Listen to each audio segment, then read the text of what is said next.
Hello everyone. Let's continue with the class 6। और हमारी already 5 classes हो चुकी हैं, जिसमें से 3 ऑनलाइन थी, 2 फिजिकल थी। और ये हमारी छठी क्लास है। This is the 6th class, diploma in management. So let's continue with the chapter 3। और 2 चैप्टर हम ऑलरेडी कर चुके हैं, ये चैप्टर 3 है हमारा। तो पहले देखते हैं कि इसमें हमारे पास बेसिक में जो है वो क्या क्या है। ट्रांसलेटर ज्वाइंट प्ले, जो कि चैप्टर का नाम है। ज्वाइंट प्ले हम पीछे ऑलरेडी पढ़ चुके हैं। ज्वाइंट प्ले मतलब जो ज्वाइंट के सरफेसेस के अराउंड जो मूवमेंट है, उनको ज्वाइंट प्ले कहा जाता है। ट्रांसलेटरिक ज्वाइंट प्ले वो उस प्लेन में होती है, इसीलिए उसको ट्रांसलेटरिक ज्वाइंट प्ले मूवमेंट कहा जाता है। In every joint there are position in which loose looseness या slack in a capsule and ligaments allowed a small precise joint play movement। इनके मुताबिक हर ज्वाइंट में आपके जो लिगामेंट और कैप्सूल्स होते हैं, वो थोड़ी बहुत जब उनमें कोई भी चेंजिंग आती है, जब भी उसमें कोई लूजनेस या कोई स्लैक जब जनरेट होता है, तो वो थोड़ी बहुत मूवमेंट जो है अलाउ करते हैं। और वो जो थोड़ी बहुत प्रिसाइज और मूवमेंट है, जिनको जॉइंट प्ले कहा जाता है, वो किसी भी इंटरनल या एक्सटर्नल पैसिव फोर्सेस की वजह से जो उस जॉइंट पे अप्लाई एप्लीकेबल हैं, जो अप्लाई हो रहे हैं, उनकी वजह से मूवमेंट होती रहती है। These joint play movements are necessary and involuntary, means under not our control, but very essential for a easy and painless performance of the active movement. However, ये जो जॉइंट प्ले मूवमेंट्स हैं, ये unnecessary नहीं होती, accessories होती है, मतलब secondary होती है। Primarily physiological movement, abduction, adduction, flexion की तरह नहीं होती। ये एसेसरी मूवमेंट्स होती हैं और इनवॉलंटरली होती है, मतलब हमारे हाथ पे भी नहीं होती, हमारे कंट्रोल में नहीं होती, बट वेरी इंपॉर्टेंट, बहुत नेसेसरी है एक्टिव मूवमेंट्स को कंप्लीट करने के लिए। The purpose of joint mobilization is to restore the normal painless joint function। Normally जो हम जॉइंट मोबिलाइजेशन या मैनिपुलेशन करते हैं, तो वो उसकी पहली इंडिकेशन होती है हाइपरमोबिलिटी, ताकि जो नॉर्मल रेंज है वो रिस्टोर हो जाए। In a restricted joint, this involves the restoration of the joint play to normalize the roll gliding that is essential to the active movement। जो joints restricted हो जाते हैं, hypermobile हो जाते हैं, उनमें ये joint play movements भी affected हो जाते हैं। फिर जब उनको passively apply किया जाता है, तो जो joint play movement की restoration है, या जो overall active movement की restoration है, उसमें very ये effective है। इन OMT orthopaedic manual therapy Kaltenborn concept में हमने बहुत सारी चीजें पढ़ी थी। We use translatoric linear joint play movement. ये जिन मूवमेंट की बात हो रही है, ये हम कैल्टनबर्न कॉन्सेप्ट में ओएमटी एवोल्यूशन के लिए यूज करते हैं। About the treatment plan in both evolution and treatment. Evolution और ट्रीटमेंट के लिए ये ज्वाइंट प्ले मूवमेंट्स बड़ी इफेक्टिव हैं और बड़ी यूज होती हैं। We apply these translatoric traction, compression and gliding. ये हम पिछले चैप्टर में भी डिस्कस कर चुके हैं, लेकिन हम इधर भी पढ़ेंगे कि ट्रांसलेटरिक जो ज्वाइंट प्ले मूवमेंट्स हैं, उनमें से काफी ऐसे कंपोनेंट्स हैं just like traction, compression and gliding part. ये बड़े इंपॉर्टेंट रोल प्ले करते हैं in order to evolute the joint function. किसी भी ज्वाइंट के फंक्शन को इवोल्यूट करने के लिए हम ये अप्लाई भी करते हैं और ट्रीटमेंट के तौर पे भी यूज करते हैं। We also apply the translated gliding and traction mobilization to restore the joint play. सबसे पहला कॉन्सेप्ट है कैल्टनबर्न ट्रीटमेंट प्लान। मैं लास्ट लेक्चर में भी ये बता चुका था कि ट्रीटमेंट प्लान हमेशा कॉनकेव सरफेस पे होगा, कभी भी कॉन्वेक्स पे नहीं होगा, according to the Freddy Kaltenborn, क्योंकि उन्होंने ही कॉन्सेप्ट दिया था। Kaltenborn treatment plan passes through a joint, joint के थ्रू वो पास करता है, and lie at a right angle to the line running from axis of rotation. अगर किसी भी जॉइंट का कॉन्वेक्स पार्ट होगा, तो उसके सेंटर में एक एक्सिस होता है, जिसको एक्सिस ऑफ रोटेशन कहा जाता है। वहां से एक लाइन अगर आप ड्रॉ करोगे दूसरे सरफेस की तरफ, तो वो 90 डिग्री जब परपेंडिकुलर एंगल पे आप दूसरे सरफेस के कंपेयर में रखोगे, तो वो जो स्ट्रक्चर कहलाएगी, वो उसको हम प्लेन कहा जाता है। प्लेन यूजुअली 2 डायमेंशनल स्ट्रक्चर होती है। तो और दूसरा, अकॉर्डिंग टू द कैल्टनबर्न जो ट्रीटमेंट प्लान है, वो हमेशा कॉनकेव सरफेस पे होगा। अब इस पूरी लाइनों को मैं अगर मुख्तसर करूं, तो अगर आपके पास शोल्डर जॉइंट है, तो हेड ऑफ ह्यूमरस के बिल्कुल सेंटर से एक लिगामेंटस निकलता है, एक लिगामेंट निकलता है, जो हेड ऑफ द लिगामेंट कहलाता है, या ligament of the head of humerus कहलाता है। वो जो बिल्कुल सेंटर वाली पॉइंट है, उसको एक्सिस ऑफ रोटेशन कंसीडर कर लो, और जो ग्लिनोइड का कॉनकेव पार्ट है, वो ट्रीटमेंट प्लान कंसीडर कर लो। तो ये कॉनकेव जो सरफेस होगा, ट्रीटमेंट प्लान होगा, ये हमेशा कॉनकेव सरफेस पे भी होता है, हमेशा सरफेस पे होता है, कॉन्वेक्स पे कभी नहीं होता।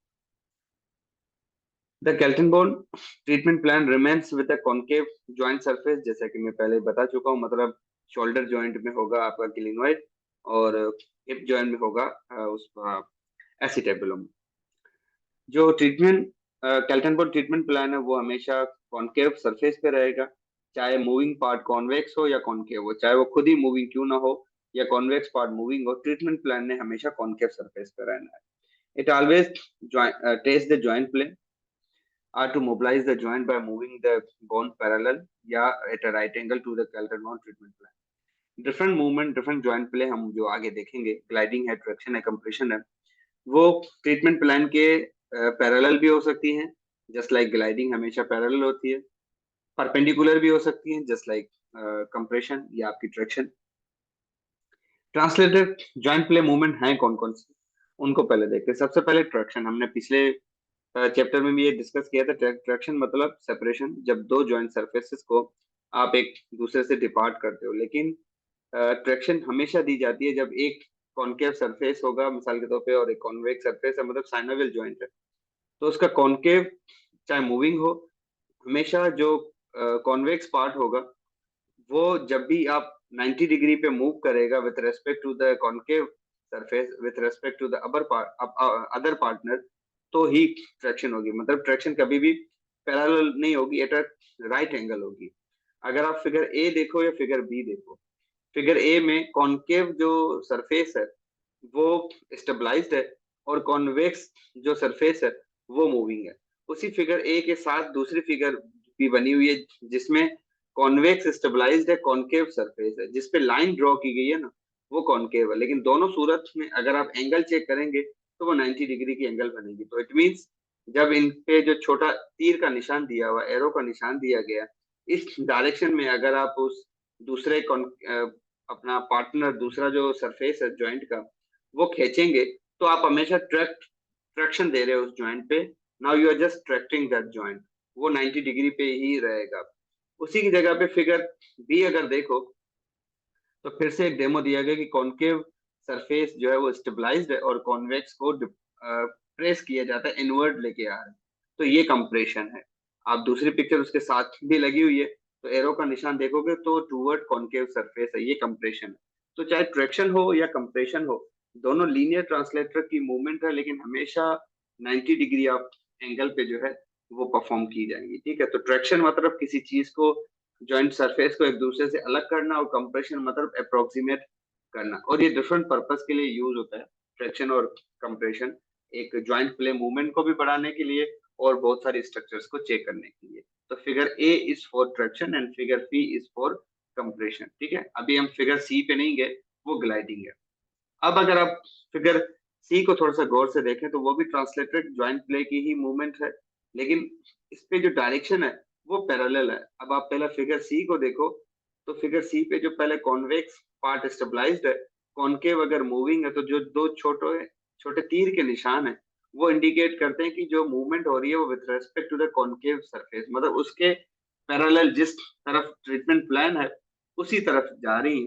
So this is how that indicates कि when the movement is parallel with respect to the treatment plan, the now you can call it this is gliding, not a traction. उसी की जगह फिगर सी पे दूसरी पिक्चर देखे तो concave surface अब stabilised है, कॉन्वेक्स मूव कर रहा है, लेकिन अगेन जो डायरेक्शन है, तीर का निशान या तीर का जो डायरेक्शन है वो with respect to the treatment plan है। और अगर इस मूवमेंट को अगर मैं इंडिकेट करूँ तो ये इंफीरियर ग्लाइड है शोल्डर जॉइंट का, सिर्फ आपको समझाने के लिए। तो ट्रांसलेटेड जो ग्लाइडिंग जॉइंट प्ले मूवमेंट है वो हमेशा पैरेलल होगी, it would be parallel to the treatment plan, and translated gliding is possible over a short distance in all joint. Synovial joint में बिल्कुल थोड़े पैमाने पे मौजूद होती है, इतनी वो मूवमेंट नहीं होती। तो this is different between a gliding, traction and compression. उसके बाद है ट्रीटमेंट डायरेक्शन है, ट्रीटमेंट प्लान को ही treatment direction you can call it. तो तीन कॉन्सेप्ट है छोटे मोटे, ट्रैक्शन, कंप्रेशन एंड ग्लाइडिंग, जिनको समझना लाजम है। अब सवाल ये है कि हम अगर ट्रीटमेंट देते हैं ज्वाइंट प्लेन जो कि मूवमेंट को रिस्टोर करने के लिए, हाइपरमोबिलिटी को ट्रीटमेंट करने के लिए, हमें पता कैसे लगेगा कि जो डायरेक्शन ऑफ रिस्ट्रिक्टेड ग्लाइडिंग है वो किस डायरेक्शन में, मुझे कैसे पता चले कि मुझे इंफीरियर ग्लाइड देना है या मुझे सुपीरियर ग्लाइड देना है। तो उसके लिए दो मेथड केल्टन बॉन्ड ने दिए थे, एक था ग्लाइड टेस्ट, दूसरा है convex concave rule. Convex concave rule को हम अच्छे तरीके से पढ़ा है हमने, हम इसको फिर से रिवाइज कर देंगे। पहले देखते हैं ग्लाइड टेस्ट।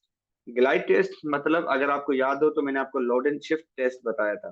तो ग्लाइड टेस्ट मतलब सबसे पहले एक ज्वाइंट के आर्टिकुलर सरफेस को आप पकड़ोगे और उसको हर डायरेक्शन में मूव करके देखो कि कहाँ पे मूवमेंट आपको अनइक्वल मिल रही हो, आपको लगेगा कि यार नहीं चारों डायरेक्शन में इक्वल है मिसाल के तौर पे, तो क्वाइट पॉसिबल ज्वाइंट नॉर्मल। नहीं तो अगर एक जगह रिस्ट्रिक्शन ज्यादा मिले एक जगह कम मिले तो आपका माइंड सेट हो सकता है कि यहाँ पर जो है वो रिस्ट्रिक्शन है। तो सबसे पहले ग्लाइड टेस्ट है जो कि डायरेक्ट मेथड कहलाता है। In the case of restricted gliding, अगर कहीं पे ग्लाइडिंग जो है रिस्ट्रिक्टेड है वहां पे अप्लाई किया जाता है passive translated gliding movement in all possible direction, जहां जहां पे पॉसिबल है। मैंने आपको लोड एंड शिफ्ट टेस्ट पढ़ाया था जिसमें ह्यूमरल हेड को पकड़ के आप हर डायरेक्शन में मूव करते हो। No doubt it comes with the practice. The glide test is performed because it gives the most accurate information about the degree and nature of the gliding restriction. Glide test इसीलिए भी perform किया जाता है क्योंकि directly passively आप हर direction में सारे direction में मूवमेंट करके देखते हो तो आप फील हो जाएगा कि यहाँ पे इसकी इंफीरियरली रिस्ट्रिक्शन है, सुपीरियरली है, या इस तरह करके। That is called the direct method या ग्लाइड टेस्ट। दूसरा है Kelton bond convex concave rule जो था वो कि इनडायरेक्ट मेथड है। मतलब मिसाल मैं आसान लफ्जों में अगर इसको इलेबोरेट करूं तो ऐसा है कि हमने डिस्कस किया था कि अगर लेट सपोज किसी की शोल्डर पे एब्डक्शन हो रही है तो ग्लाइड कौन सी होगी, इंफीरियर ग्लाइड होगी। अब अगर किसी की शोल्डर रिस्ट्रिक्शन है और ये सिर्फ साइनोवियल जॉइंट्स के लिए है, अगर किसी की शोल्डर की एब्डक्शन रिस्ट्रिक्टेड है तो आपका माइंड जा सकता है यार इसको इंफीरियर ग्लाइड दिया जाए तब जाके इसका शोल्डर बेहतर होगा। तो ये एक किस्म का इनडायरेक्ट मेथड है, लेकिन ये है कि this is also part two measure the gliding या to determine the direction of restriction of the gliding। उसके बाद है, अगर आप एक पिक्चर थोड़ी सी ये फिगर डी देखें जिसको मैंने बड़ा करके एक्सप्लेन किया हुआ है। सबसे पहले आपके सामने ट्रीटमेंट प्लान है जिसके यहाँ बिल्कुल एक लंबी सी लॉन्गिट्यूडनल हॉरिजॉन्टल जो है लाइन ड्रॉड है, उस पर लिखा हुआ ट्रीटमेंट प्लान। ये आपका कॉनकेव सरफेस है जो कि शोल्डर जॉइंट पे ग्लिनॉइड होगा और हिप जॉइंट पे एसिटेबुलम होगा। उसके बाद अगर आप गौर से देखें तो ये जो पूरा पूरा बॉल नुमा स्ट्रक्चर है, हेड ऑफ ह्यूमरस भी हो सकता है, हेड ऑफ फीमर भी हो सकता है, आप हेड ऑफ ह्यूमरस कंसीडर कर लो। इसमें सबसे ऊपर जो बड़ा तीर का निशान जिसके ऊपर ग्लाइड लिखा हुआ है, तो अगर आप ऊपर से कोई फोर्स अप्लाई करते हो या नीचे से कोई अप्लाई करते हो तो ये ऊपर नीचे अप एंड डाउन जो मूवमेंट होगी वो ट्रीटमेंट प्लान के रेस्पेक्ट में अगर आप देखो तो पैरेलल पैरेलल होगी। ठीक है, तो इसीलिए हम इसको ग्लाइडिंग कहेंगे, परपेंडिकुलर नहीं होगी। लेकिन अगर आप दूसरा तीर का निशान देखें जो उसको आउटवर्ड मूवमेंट में लेके जा रहा है, तो जहाँ पे ट्रैक्शन लिखा हुआ है, तो अगर उस ट्रैक्शन को आप कंपेयर करें ट्रीटमेंट प्लान के कंपेयर में, ये उसके 90 डिग्री एंगल पे होगा। तो this is how you make a sense कि ग्लाइडिंग कंप्रेशन जो है वो हमेशा ट्रीटमेंट प्लान के अपोजिट 90 डिग्री पे दी जाती है, 90 डिग्री पे, सॉरी अपोजिट नहीं। और जो ग्लाइडिंग और अदर मूवमेंट्स हैं वो पैरेलल दी जाती है। This is how you can make a sense के ग्लाइडिंग, ट्रैक्शन, कंप्रेशन क्या क्या चीजें।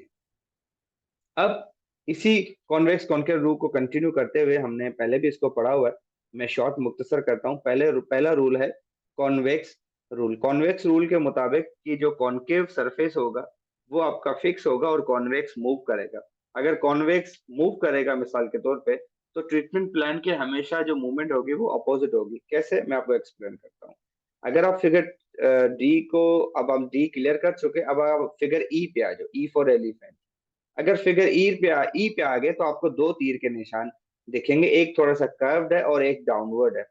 जो सबसे पहले इस पिक्चर को अगर एक्सप्लेन करो तो जहाँ पे स्ट्रेट डाउनवर्ड तीर का निशान है वो आपका कॉनकेव सरफेस है, और जहाँ पे राउंड है वो आपका कॉन्वेक्स पार्ट है। समझाने के लिए सिर्फ फिगर ई की बात कर रहा हूँ।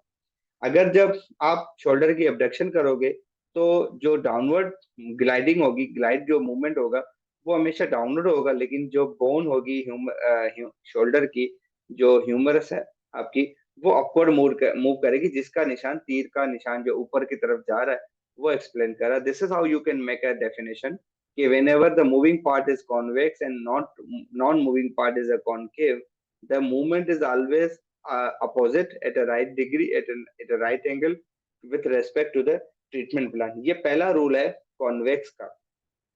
आई विश यहाँ तक क्लियर है। दूसरा रूल है कॉनकेव का। अच्छा, इसी कॉन्वेक्स का अगर दूसरा एग्जांपल आप लोग देना चाहो तो आप देखो फिगर एफ में, उसी फिगर ई के साथ एफ में अगर आप देखो तो वहां पे दो तीर के निशान बने हुए। पहला तीर का निशान इंडिकेट कर रहा है एंटीरियर और पोस्टीरियर को, और दूसरा कर्व जो है राउंड है बेसिकली।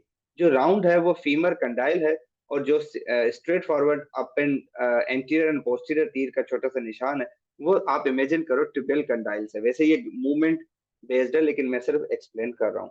जब आप स्क्वाटिंग में जाते हो, from standing to sitting squatting position में जाते हो, तो आपका जो ट्यूबियल प्लेटू है, जो आपका फीमरल कंडाइल है, वो ग्लाइड करता है एंटीरियरली। जब आप सिटिंग में जाते हो, मतलब आप जब नी की फ्लेक्शन करते हो इस स्क्वाटिंग से, स्टैंडिंग से नीचे तरफ बैठने की कोशिश करते हो, तो ग्लाइड जो टिबिया है, वो फीमरल जो कंडाइल है वो एंटीरियरली ग्लाइड करते हैं। और बोन अगर आप देखो तो ग्लाइड एंटीरियरली हो रहा है, लेकिन जो बोन ह्यूमरल हेड है, जो ह्यूमरस का प्रोक्सिमल पार्ट है जहाँ पे पेल्विस के साथ जुड़ा हुआ है, वो बैकवर्ड मूवमेंट कर रही होती है जब आप सिटिंग में बैठते हो। मतलब अगर डायरेक्शन देखो तो ह्यूमरस का प्रोक्सिमल हैंड पीछे है, और जो दूसरा एंड है जो ज्वाइंट बना रहा है नी ज्वाइंट, वो आगे। So this is how you can say when you are squatting coming from standing to sitting, the tibia the femur glides anteriorly with respect to tibia। अब इसको रिवर्स करो, इसी पेशेंट को आप सिटिंग से स्टैंडिंग की तरफ ले जाओगे तो पोस्टीरियर ग्लाइड होगा, तो कंटाइल की मूवमेंट जो होगी वो पोस्टीरियरली होगी, और जो फीमर का प्रोक्सिमल पार्ट होगा वो नी फ्लेक्शन से एक्सटेंशन में जाएगा। मतलब जो पीछे जाएगा पहले, अब वो एग्जैक्टली ऊपर की तरफ जाएगा। सो this is the another classic example, the movement of the convex part and movement of the concave part. इसकी इसी के साथ आप दूसरा एग्जांपल है, आप इसी नी फ्लेक्शन, अब आप फिगर एच पे आ जाओ, एच पे आ जाओ और जी पे आ जाओ। पहले मैं एच को एक्सप्लेन करता हूँ, वो ज्यादा क्लियर है। अगर फिगर एच पे आप देखो तो दोनों तीर के निशान एक ही डायरेक्शन में मूव कर रहे हैं, अपोजिट नहीं। अब ये एक क्लासिक एग्जांपल है when you are in sitting, जब आप बैठे हुए हो, आपके पैर लटक रहे हो, हैंग कर रहे हो नीचे की तरफ, और आप नी फ्लेक्शन से एक्सटेंशन में जब ले आओगे, तो दोनों तरफ अगर आप देखो तो फीमर का जो कंडाइल है वो एक ही जगह पे फिक्स है, क्योंकि कॉन्वेक्स अब मूव नहीं करेगा, कॉन्केव मूव करेगा। लेकिन जो टिबिया है, जिसका कॉन्केव टिबियल प्लेटू सरफेस है, वो जैसे ही नी एक्सटेंशन आप करोगे, फ्लेक्शन से एक्सटेंशन की तरफ आओगे, तो जो नी है, जो पैर है आपका, वो ऊपर की तरफ मूवमेंट करेगा। लेकिन जो ग्लाइड भी होगी वो अपवर्ड होगी। It means when the moving part is concave and the moving part is concave and not moving part is a convex, the bone moves in the same direction with respect to the treatment plan। ठीक है, तो ये दो basic से rule थे, हम इसको बहुत बार पढ़ चुके हैं, लेकिन एक आपके सामने फिगर थी तो मैंने कहा इसको मैं जो है वो मेंशन कर देता हूँ। अब हम रूल 2, इस पे लिखा हुआ है कॉन्केव, और ये वही चीज है जो मैंने आपको एक्सप्लेन की कि when the moving part is concave, जब मूविंग पार्ट कॉन्केव होगा और फिक्स पार्ट जो है वो कॉन्वेक्स होगा, तो जो मूवमेंट होगी बोन की with respect to the treatment plan, वो उसी के साथ जाएगी, अपोजिट नहीं जाएगी जिस तरह प्रीवियस में था। तो इस रूल को कॉन्केव रूल, और जो प्रीवियस रूल था वो कॉन्वेक्स रूल था। अब एक और एग्जांपल आपके सामने है। अगर आप फिगर एच को देखो, जो मैं पहले ही पीछे एक्सप्लेन कर चुका हूँ, लेकिन वहां पे फिगर एच को छोड़ के अब फिगर आई पे आ जाओ। आई आई पे अगर आप देखो तो ये जो आपका ज्वाइंट है, ये बेसिकली आपका एल्बो का ज्वाइंट है। इस पे अगर आप देखोगे तो आपके पास जो हेड ऑफ ह्यूमरस का जो ट्रोकुलर नॉच है वो कॉन्केव है, और जो ट्रोकुलर प्रोसेस है वो आपका बना हुआ है बेसिकली। अगर आप गौर से इस स्ट्रक्चर को अगर आप इस स्ट्रक्चर को थोड़ा सा फोकस करके देखोगे तो जो ट्रोकुलर प्रोसेस है बेसिकली वो अल्ना का पार्ट है, और जो ट्रोकुलर नॉच है वो ह्यूमरस का पार्ट है। अब जब आप एल्बो की फ्लेक्शन करते हो तो एल्बो जो मूव करेगा वो आपका अपवर्ड, आप सिटिंग पोजीशन में इजी होके जब एल्बो की फ्लेक्शन करोगे तो आपका जो हाथ है, जो अल्ना का प्रोक्सिमल पार्ट है, वो किस तरफ मूव करेगा, ऊपर आपके मुंह की तरफ, मतलब शोल्डर ज्वाइंट की तरफ। और मीन वाइल उसी के मीन वाइल जो ट्रोकुलर नॉच है, जो ट्रोकुलर प्रोसेस है बेसिकली अल्ना का, वो भी ऊपर की तरफ मूवमेंट करेगा। This is how you make a sense कि when a moving part is concave, तो जो मूवमेंट होगी वो हमेशा with respect to treatment plan उसके पैरेलल होगी। ठीक है, अब ग्रेड्स ऑफ ट्रांसलेटरिक मूवमेंट के भी कुछ ग्रेड्स हैं। पहले नॉर्मल ग्रेड्स को देख लेते हैं, फिर एबनॉर्मल ग्रेड्स को। ग्रेड्स बेसिकली क्या होता है कि जब भी हम ट्रांसलेटर की या कोई भी मूवमेंट परफॉर्म करते हैं, तो हमें कुछ पैसिवली थेरेपिस्ट को, अगर स्किल्ड थेरेपिस्ट है या वो सेंस कर सकता है, तो उसको एक फीलिंग आती है जिसको आप एंड फील का नाम देते हो, लेकिन उनको ग्रेड्स में कैसे डिवाइड किया जाए उसको हम देखते हैं। सॉरी। अब पहला ग्रेड है, ग्रेड ए है लूजनिंग। लूजनिंग मतलब जब एक किसी भी ज्वाइंट को आप, ह्यूमरल हेड को या किसी भी ज्वाइंट को, एक सरफेस को जब आप पकड़ते हो बेसिकली, तो इतना ट्रैक्शनल फोर्स, थोड़ा सा ट्रैक्शनल फोर्स लगाना है कि ज्वाइंट वाजे तौर पे कोई ट्रैक्शन उसमें ना आए, कोई स्ट्रक्चर उसमें पुल ना हो, लेकिन इंटरनली जो दो ज्वाइंट के आर्टिकुलर सरफेस हैं, कोई भी ज्वाइंट के जो दोनों आर्टिकुलर सरफेस हैं, उसके दरमियान बेसिकली फ्रैक्शन खत्म हो जाती है। मतलब ऐसे कि एक आप एक ह्यूमरल हेड को पकड़ो टाइटली और उसको थोड़ा सा हल्का सा ट्रैक्शन का फोर्स दो, उसको बाहर की तरफ ले जाओ, लेकिन इतना बाहर ना लाओ कि आपको बाकायदा ट्रैक्शन पेशेंट को फील हो। मतलब इतनी ट्रैक्शन का फोर्स हो कि दोनों जो उसके आर्टिकुलर सरफेस हैं, वो एक जगह से, थोड़ी अपनी जगह से थोड़ा सा डिपार्ट कर जाए, लेकिन इतना वाला नहीं, ट्रैक्शन फोर्स नहीं हो। इस छोटे वाले को आप लूजनिंग, आप बेसिकली क्या कर रहे हो, उनकी स्ट्रक्चर को पकड़ के, जो बराबर में स्ट्रक्चर जो जोड़ रही है, लिगामेंट्स वगैरह, बरसा वगैरह, उनको आप थोड़ा सा लूज कर रहे हो। अब थोड़ी सी डेफिनेशन देख लेते हैं। a small traction force that produces no applicable joint separation। मतलब इतना छोटा होगा ट्रैक्शन फोर्स, वाज़ेह तौर पे आपको सेपरेशन नहीं दिखेगी, लेकिन इंटरनली जो स्ट्रक्चर होंगी वो आपस में लूज हो जाएंगी। The grade one the grade one traction is use to reduce the fraction between the joint surfaces. मतलब इतना छोटा फोर्स होगा कि जो फ्रिक्शन है दो ज्वाइंट सरफेस के दरमियान, वो तो कम हो जाएगी, लेकिन वाज़ेह तौर पे आपको कुछ ट्रैक्शन दिखेगी नहीं। वो कहाँ दिखेगी? ग्रेड टू में। ग्रेड टू को टाइटनिंग ग्रुप कहा जाता है, जिसमें क्या होता है बेसिकली कि जैसे ही आपने ग्रेड वन लूजनिंग की, आपने थोड़ी सी मूवमेंट इंटरनली ज्वाइंट सरफेसेस पे इतनी की, फ्रैक्शन रिड्यूस हो गई, तो उसकी जो स्ट्रक्चर्स हैं, जो भी होंगे लिगामेंट्स वगैरह, वो बाकायदा टाइट हो जाते हैं। उस टाइट होने के प्रोसेस को, जिस लेवल पे वो टाइट होना शुरू करते हैं और वो पेशेंट को, थेरेपिस्ट को फील भी हो जाता है, उसको एक छोटा सा नाम दिया जाता है स्लैक जोन के नाम से। क्यों? अब स्ट्रक्चर थोड़ी सी टाइट होनी शुरू हो गई हैं, और वो इतनी बेसिकली टाइट होती हैं कि थोड़ी सी रेजिस्टेंस थेरेपिस्ट को भी बाकायदा फील होती है। जब उसको वो पैसिवली खींच रहा होता है, जब आप पैसिवली मूवमेंट कर रहे होते हो, तो वो थोड़ी सी रेजिस्टेंस उसको फील होती है। इस जोन को नाम, इस रीजन का नाम इन्होंने ग्रेड टू या इसको स्लैक जोन का नाम दिया गया। फिर इसी से ही मूवमेंट के दौरान जो थोड़ी सी रेजिस्टेंस थेरेपिस्ट को फील होती है पैसिव के वक्त, जैसे ही वो रेजिस्टेंस बढ़ने लगेगी मिसाल के तौर पे, तो टिश्यू मजीद टाइट हो जाएंगे। उस जोन का नाम इन्होंने ट्रांजिशन जोन का नाम रख दिया। पहले स्लैक जोन है जिसमें स्ट्रक्चर थोड़ी सी लूज है, लेकिन थोड़ी सी टाइटनेस, अगर बिल्कुल लूज है तो वो लूजनिंग ग्रेड कहलाएगा। लेकिन अगर लूजनेस जैसे ही थोड़ी बहुत आगे रेजिस्टेंस करने लगता है, और पेशेंट को नहीं, थेरेपिस्ट को बाकायदा एक रेजिस्टेंस फील होती है कि जब वो पैसिवली मूव कर रहा होता है, उसको स्लैक जोन, और यही रेजिस्टेंस जब बढ़ते बढ़ते टाइटनेस बाकायदा फील करती है, तो वो ट्रांजिशन जोन कहलाता है। और ये वो जोन है जिसके बाद स्ट्रक्चर बाकायदा स्ट्रेच होना शुरू हो जाती है कि अब फर्दर मूवमेंट पॉसिबल नहीं है। तो फर्दर मोर जो ग्रेड टू मूवमेंट है बेसिकली, वो ट्रांजिशन जोन में कन्वर्ट हो जाएगा, और टिश्यू इतने टाइट हो जाएंगे कि प्रैक्टिशनर को फील होगा कि जब वो प्रैक्टिशनर पैसिवली मूवमेंट कराने लगेगा, तो टिश्यू उसको रोकेंगे। So there would be a passive resistance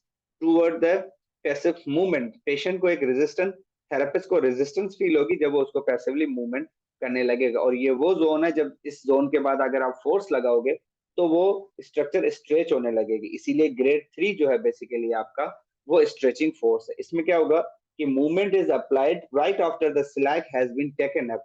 जैसे ही स्लैक जोन खत्म हुआ, टिश्यू टाइट हो गए, ट्रांजिशन जोन आ गया। अब ट्रांजिशन जोन के जैसे ही आप बियॉन्ड जाओगे, तो वो स्ट्रक्चर स्ट्रेच होने लगेगी। ये वही कॉन्सेप्ट है कि जब आप grade one two three four mobilisation देते हो एंड रेंज तक, जैसे ही एंड रेंज से बियॉन्ड ले गए, अब वो मैनिपुलेशन कहलाएगा। तो ट्रांजिशन जोन से जैसे ही आप बाहर गए, अब स्ट्रक्चर जो है, वो जो भी स्ट्रक्चर है, बरसा, कैप्सूल, लिगामेंट, मसल, वो स्ट्रेच होने लगेगी। एट दिस पॉइंट, ये वो पॉइंट है, the grade three stretching force is applied.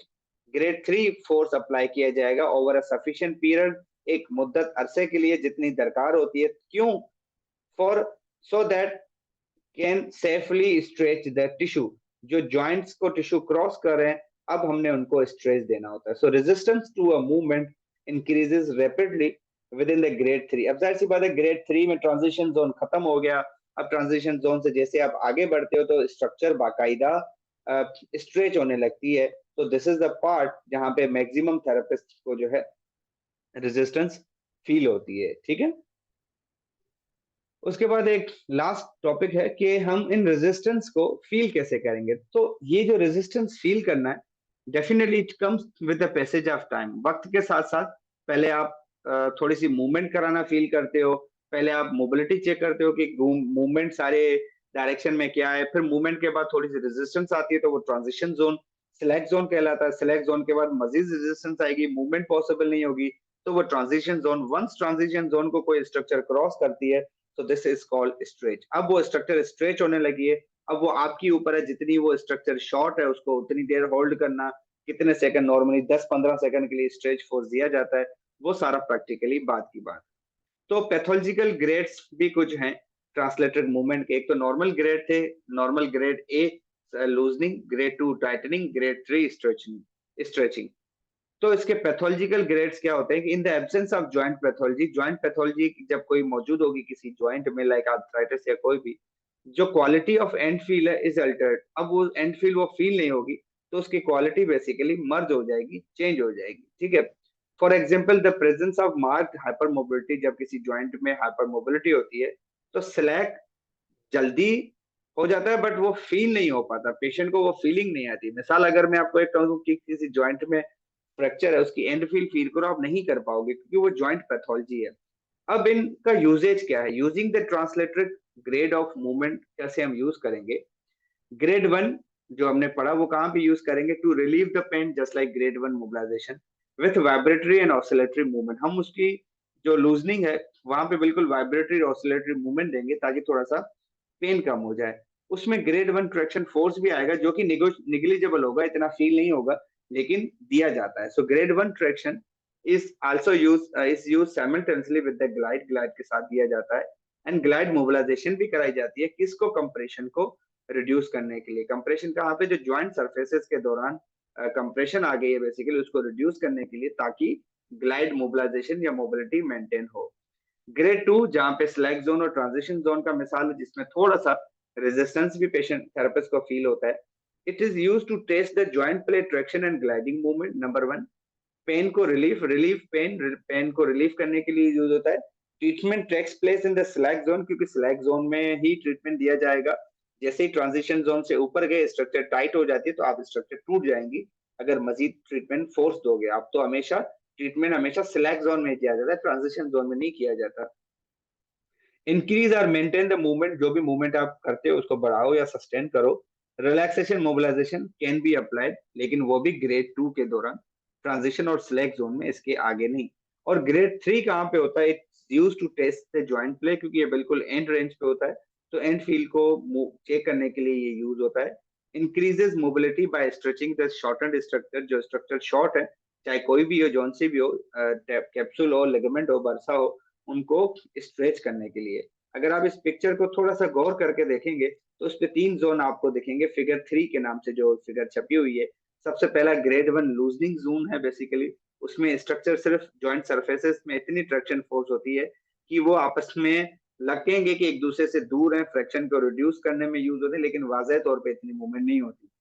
दूसरा जोन बेसिकली सिलेक्ट जोन है, जिसमें रेजिस्टेंस अब थोड़ी सी बढ़ने लगी है, लेकिन स्टिल रेजिस्टेंस इतनी नहीं है सिलेक्ट जोन में, जिसमें बेसिकली मेन रेजिस्टेंस किस में होगी, ट्रांजिशन जोन में। और ट्रांजिशन जोन को जैसे ही क्रॉस करोगे तो वो स्ट्रक्चर जो है वो स्ट्रेच कहलाएगी।